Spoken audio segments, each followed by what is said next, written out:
I know it's been a while since I had a video. I've just haven't had much to do on content. Been kind of busy. It is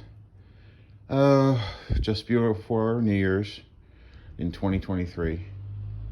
Some of you remember, well, what I called MadMax, this 2001 Nissan Maxima. It now has 243,000 miles. This used to be my son's car. It used to be mine, then I gave it to him. He now has another car. This one started to give some problems. I came up to his college and checked it out one day when he got stuck on the side of the road. What I did, the car would just idle. Once it warmed up, it would just shut off. So, and it would repeatedly do that as soon as you put it in gear. Let me kind of tell you what I did. To get him back to his apartment, which was about a half-mile away, I disconnected this brown connector. That's the throttle position sensor. When I did that, it then idled at 1800 RPMs and stayed running. Even if you put it in gear, it would, stay running. So he was able to drive it back to his apartment that way and park it in the parking lot where it sat for another 10 days till I came up later. And after researching some, I was thinking it could be the throttle position sensor, since that's what I just disconnected. Or the idle air control, which I wasn't going to deal with. But what I did was I checked with my scanner. The throttle position sensor is fine.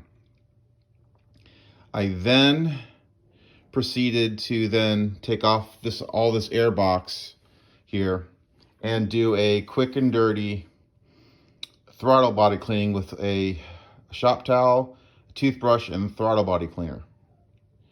Put it all back together, shook out the air filter, put everything back. It idled okay. It just drove around a little bit in the parking lot there. Even after, it seemed okay. I then proceeded to, since it was getting late, that I then, drove back home. And during this time period, he had a loaner car from a family member. Well, what I then did was, after research, I said, okay, since that seemed to fix it, I went ahead and got a new air filter. I also threw some high mileage fuel injector cleaner into the gas tank. And like I said, I put a new air filter on, I think I put a half quart of oil in. And a couple days ago, drove it 2 hours back down to where I live.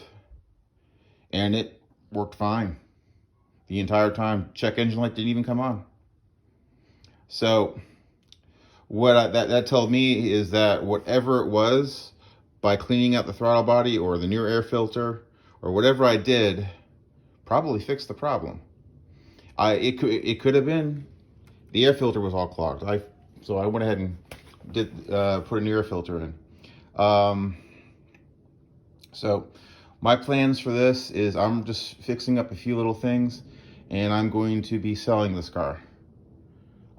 It's got, gonna put some new front brakes on it. Front brake pads, they're free with warranty. And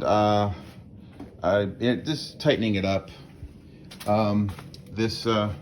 Today I just fixed this. This is the this is the reservoir for the coolant for the radiator.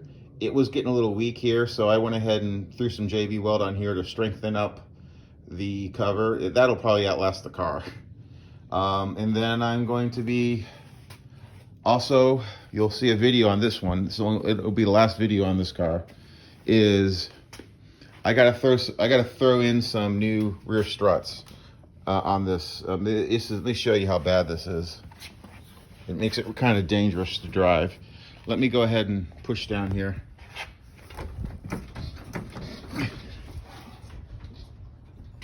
It makes it really dangerous to drive if you hit a bump in the road.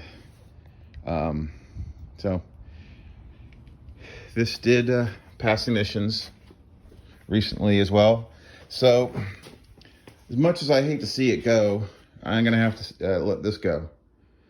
It'll be for sale locally in the area where I live. So that probably will be it. I mean, I got a front brakes pads, rear struts. I'm just doing the radiator overflow tank.